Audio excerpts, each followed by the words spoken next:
तो हाय, पिछले 2-3 दिनों से आर्य बाबा के ऊपर एक कंट्रोवर्सी चल रही है उनके कलीग पंकज सर और कुछ स्टूडेंट्स को लेके। तो आइए इस कंट्रोवर्सी की सारी बातें पता करें। तो हुआ कुछ ऐसा कि एक बच्चा शुरुआत से आर्य सर को मैसेज करके और कॉल करके परेशान कर रहा था। उसके बदले में आर्य सर ने उसका प्राइवेट नंबर टेलीग्राम चैनल पर लीक कर दिया, जिसमें करीबन 1 लाख सब्सक्राइबर थे, और उन सभी से बोला कि इस बच्चे को जितना परेशान कर सकते हैं आप फ़ोन लगा के करिए। तो फिर किसी बच्चे ने इसी का स्क्रीनशॉट लेके रेडिट पर डाल दिया। फिर कुछ देर बाद उसी बच्चे को एक अननोन नंबर से मैसेज आता है, हेलो रोहित अग्रवाल हेयर। तो पहले तो उस बच्चे को बिल्कुल यकीन नहीं हुआ, तो उसने आर्य सर की फ़ोटो मांगी, उसने भेज दी। लेकिन फिर उस बच्चे ने सोचा कि कोई भी आर्य बाबा की रैंडम फ़ोटो उठा के भेज दी होगी। फिर उसने प्रॉपर इस साइन के साथ आर्य बाबा की फ़ोटो मांगी, तो उन्होंने ये फ़ोटो भेज दी। तो इससे क्लियरली पता चलता है कि ये आर्य बाबा ही थे। फिर उस बच्चे ने इस फोटो का भी स्क्रीनशॉट ले लिया कि ये आर्य बाबा इसको डिलीट ना कर दे, और रेडिट पे पब्लिक कर दिया।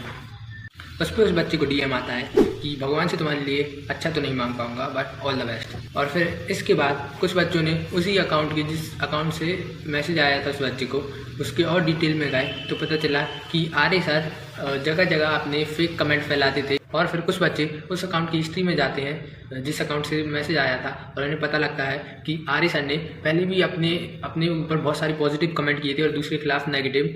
जैसे कि मेरे भाई ने आर्य सर से पढ़ा था और 894 समथिंग रैंक आई है, आर्य सर इज बेस्ट, और बहुत सारी ऐसी अपने बेसिकली उन्होंने खुद की पॉजिटिव पीआर की थी।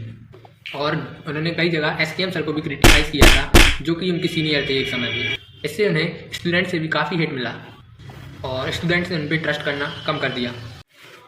और आर्य सर ने पंकज सर को लेकर भी एक नेगेटिव कमेंट किया था कि ये तो मेरे नोट से पढ़ाता है 24-25 के, इसका ये खुद का कंटेंट नहीं है। जिस पे एक बच्चे ने पंकज सर को डीएम करके पूछा, तो पंकज सर ने उसका रिप्लाई दिया कि जब आर्य सर एलन में टीचिंग सीख रहे थे तब पंकज सर को 6-7 ईयर का एक्सपीरियंस हो गया था, और सिलेबस तो सेम है, कोई बाहर से क्यों पढ़ाएगा। और फिर उसके बाद उन्हें पीडब्ल्यू समेत कई सारे और प्लेटफॉर्म से और स्टूडेंट से बहुत सारा हिट मिलने लगा। तो ये थी पूरी डिटेल कंट्रोवर्सी आर्य सर, पंकज सर और स्टूडेंट्स को लेकर। बाकी मेरा तो इस पर सजेशन ये है कि आप लोगों को कंट्रोवर्सी पे छोड़ के अपनी पढ़ाई पे, अपने सिलेबस पे ध्यान देना चाहिए, क्योंकि कंट्रोवर्सी तो आए दिन लगी रहती है और सभी टीचर बेस्ट ही पढ़ाते हैं। मैंने पंकज सर से पढ़ा है, वो भी बहुत बढ़िया पढ़ाते हैं, और आर्य सर से भी कुछ चैप्टर पढ़े हैं, वो भी अच्छा पढ़ाते हैं। लेकिन अपने ऊपर पॉजिटिव पीआर करना और किसी के ऊपर नेगेटिव कमेंट करना ये कुछ हद तक सही नहीं है। लेकिन हम स्टूडेंट उस पर कुछ नहीं कह सकते, हमारा काम है पढ़ना, और जिस भी टीचर से पढ़ रहे हैं उस पर ब्लाइंडली ट्रस्ट करना। और कोई आदमी या टीचर कितना भी अच्छा हो, उसमें कुछ ना कुछ कमियां तो रहती हैं। तो मेन चीज़ है आप अपने ड्रीम पे काम करिए, गोल पे काम करिए, और आईआईटी या एम्स पहुंचिए, पेरेंट्स के लिए प्राउड मूवमेंट लाइए। बाकी इन कंट्रोवर्सीज का क्या है, आज है कल नहीं है। So thank you for watching and do subscribe for more videos. और आप कमेंट सेक्शन में बताइए कि आप इस कंट्रोवर्सी के बारे में क्या सोचते हैं। Thank you for watching.